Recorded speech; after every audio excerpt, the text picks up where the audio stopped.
Halo teman-teman semua, selamat datang kembali di video aku. Nah, video ini merupakan video ke-10 dan kita akan membahas tentang Wi-Fi with DHCP server. Nah, video ini merupakan lanjutan dari video ke-9 tentang jaringan wireless atau Wi-Fi. Jadi, buat kalian yang belum menonton video ke-9, tonton terlebih dahulu ya. Linknya sudah aku taruh di description box. Jadi buat kalian langsung aja klik linknya. Langsung aja kita mulai video ke-10 ini. Nah, sama seperti video-video sebelumnya, nantinya kita akan ada video simulasi menggunakan Cisco Packet Tracer. Tujuan dari pembelajaran materi kali ini adalah yang pertama, untuk memahami fungsi DHCP server dan DHCP client. Tujuan yang kedua adalah untuk mensimulasikan DHCP server dan klien dengan Cisco Packet Tracer. Nah, sebelum kita belajar lebih lanjut tentang Wi-Fi with DHCP server ini, kita akan belajar tentang pengertiannya terlebih dahulu.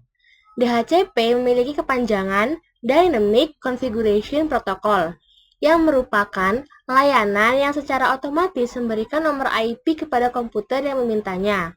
Komputer yang memberikan nomor IP disebut sebagai DHCP server, sedangkan komputer yang meminta nomor IP disebut DHCP client. Dengan demikian, administrator tidak perlu lagi harus memberikan nomor IP secara manual pada saat konfigurasi TCP/IP. Hanya cukup dengan memberikan referensi kepada DHCP server.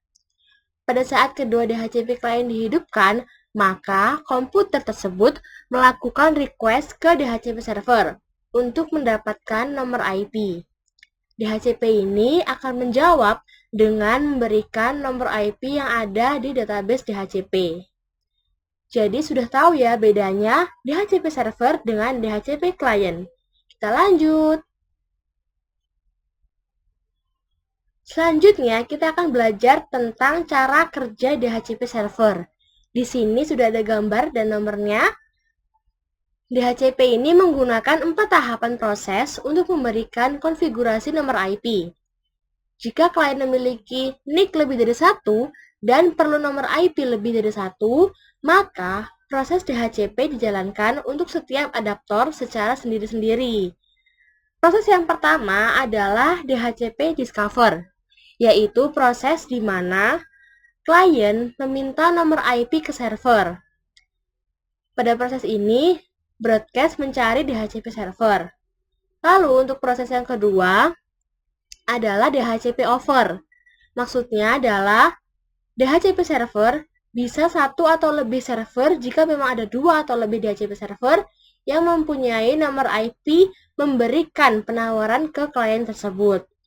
Lalu untuk tahapan yang ketiga ada DHCP Request, yaitu klien memilih penawaran DHCP server yang pertama diterima dan kembali melakukan broadcast dengan message menyetujui peminjaman tersebut kepada DHCP server.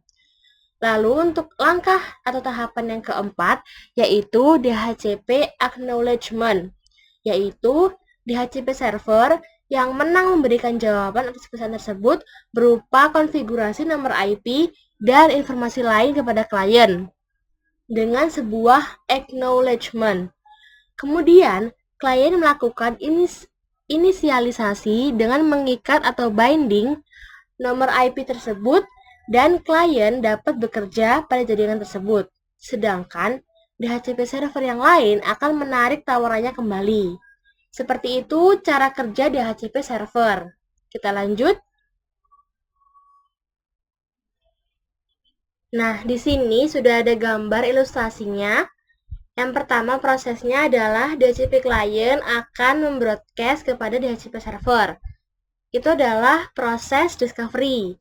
Lalu DHCP server akan melakukan unicast ke DHCP client. Itu adalah proses offer atau penawaran. Lalu DHCP client membroadcast kembali ke DHCP server. Itu adalah proses request. Lalu yang terakhir, DHCP server akan unicast kembali ke DHCP client. Itu adalah proses terakhir yang disebut juga ACK atau acknowledgement. Nah, acknowledgement ini disebut juga DHCP PAC. Seperti itu.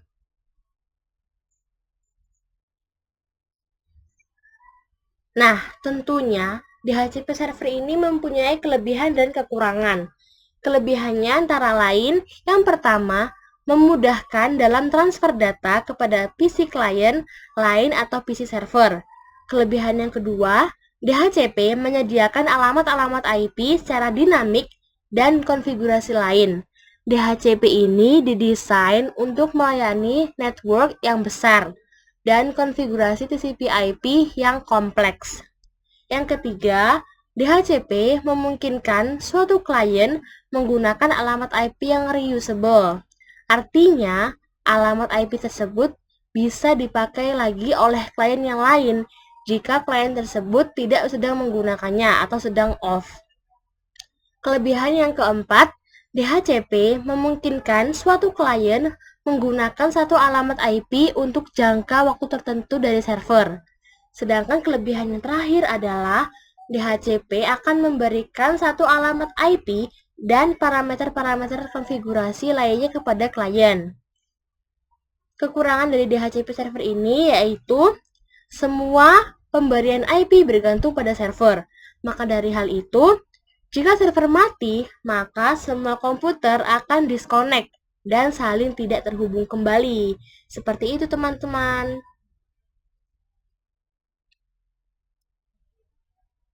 Oke, kita akan beralih belajar tentang metode dalam konfigurasi DHCP server.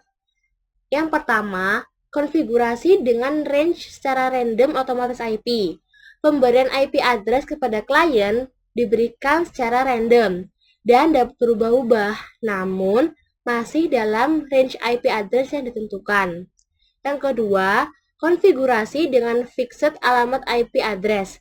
Pemberian IP address yang sifatnya tetap value pada klien yang memerlukan data MAC address.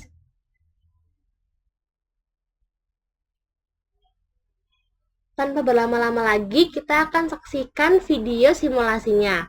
Jangan lupa untuk mengikuti video simulasinya dan mensimulasikan secara mandiri ya teman-teman. Kita mulai videonya.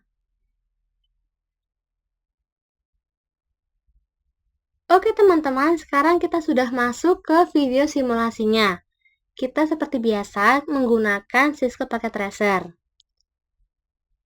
Nah, dalam percobaan kali ini kita akan mensimulasikan DHCP server dan DHCP client di atas jaringan wireless bridge yang telah kita praktikumkan sebelumnya. Yang bertindak sebagai DHCP server adalah PC server, sedangkan yang bertindak sebagai klien adalah laptop dan juga smartphone. Di sini terlihat bahwa skemanya ada satu switch, 2 AP atau access point, laptop, smartphone, dan juga ada DHCP server. Nah, di video sebelumnya, video ke-9 tentang jaringan wireless atau Wi-Fi, jaringannya seperti ini, tetapi di video kali ini kita akan tambahkan DHCP server.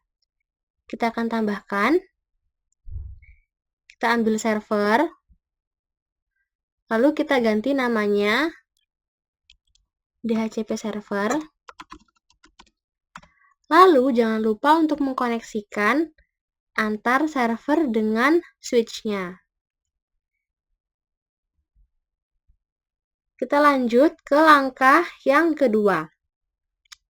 Setting IP server secara statik, IP-nya adalah 192.168.1.253/25. Seperti ini ketentuannya. Kita ke server, config, fast Ethernet 0. Nah, di sini port statusnya jangan lupa untuk di-on-kan. Lalu untuk IP configuration-nya kita ubah ke mode static. Lalu kita ketikkan IP address sesuai ketentuannya. IP-nya adalah 192.168.1.253. Lalu untuk subnet mask-nya, karena CIDR-nya 25, kita menggunakan 128. Seperti ini. Lalu, Kita lanjut ke langkah percobaan yang ketiga, yaitu aktifkan DHCP server dengan konfigurasi sebagai berikut. Seperti ini ketentuannya. Kita langsung praktekkan saja. Di sini kita ke DHCP server, service, lalu kita klik yang DHCP. Di sini service awalnya adalah mode off, kita klik ke mode on. Lalu untuk default gateway-nya kita ganti 192.168.1.254. Untuk DNS servernya kita ganti 33.33.33.1. Lalu untuk start IP address kita ubah menjadi 151. Subnet masknya sudah sesuai ya ketentuannya. Lalu untuk maksimum number of user kita ganti menjadi 50. Setelah settingannya selesai, jangan lupa untuk klik save. Nah, ini sudah ke save atau kesimpan. Lalu, kita lanjut ke langkah yang keempat. Aktifkan laptop dengan menggunakan DHCP client dan pastikan sudah mendapatkan IP dari DHCP server. Seperti ini ketentuannya. Langsung saja, kita ke laptop, kita klik, lalu ke desktop, IP configuration. Nah, di sini bisa dilihat IP configuration awalnya adalah static. Kita akan ubah ke DHCP. Nah, dia akan requesting. Setelah seperti ini, tandanya sudah mendapatkan IP dari DHCP servernya. Kita lanjut ke tahapan yang kelima atau tahapan yang terakhir. Aktifkan pula smartphone dengan menggunakan DHCP client dan pastikan sudah mendapatkan IP dari DHCP server. Seperti ini.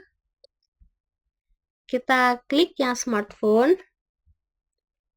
lalu ke desktop, IP configuration. Di sini juga sama. IP configuration awalnya adalah static, kita ubah ke mode DHCP. Dia akan requesting dan akan mendapatkan IP DHCP-nya. Nah, setelah itu, untuk mengecek apakah laptop dan smartphone sudah saling terkoneksi atau terhubung, kita akan menggunakan perintah seperti di video sebelumnya, yaitu perintah ping. Kita cek terlebih dahulu, untuk smartphone-nya, berapa IP DHCP-nya? Nah, ini adalah IP-nya, 153. Kita cek dari laptop ke command prompt. Di sini kita ketikkan ping, lalu IP dari smartphone-nya 192.168.1.153. Kita enter. Nah, dia akan mereply tandanya sudah terkoneksi antara laptop dengan smartphone-nya. Lalu kita cek sebaliknya.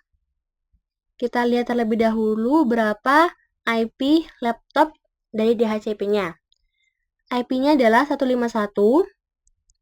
Kita cek smartphone, command prompt, ping, lalu kita ketikkan IP laptopnya 1.151. Nah, dia sudah mereply kembali. Tandanya sudah terhubung antara smartphone dengan laptop dan sebaliknya, laptop dengan smartphone.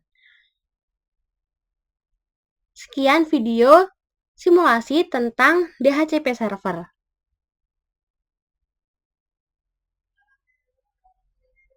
Nah, seperti itu teman-teman penjelasan tentang Wi-Fi with DHCP server ini. Kita sudah belajar banyak tentang DHCP server terkait pengertiannya, cara kerjanya, kelebihan kekurangan, metode, dan ada video simulasinya. Semoga materi kali ini bisa bermanfaat untuk kita semua.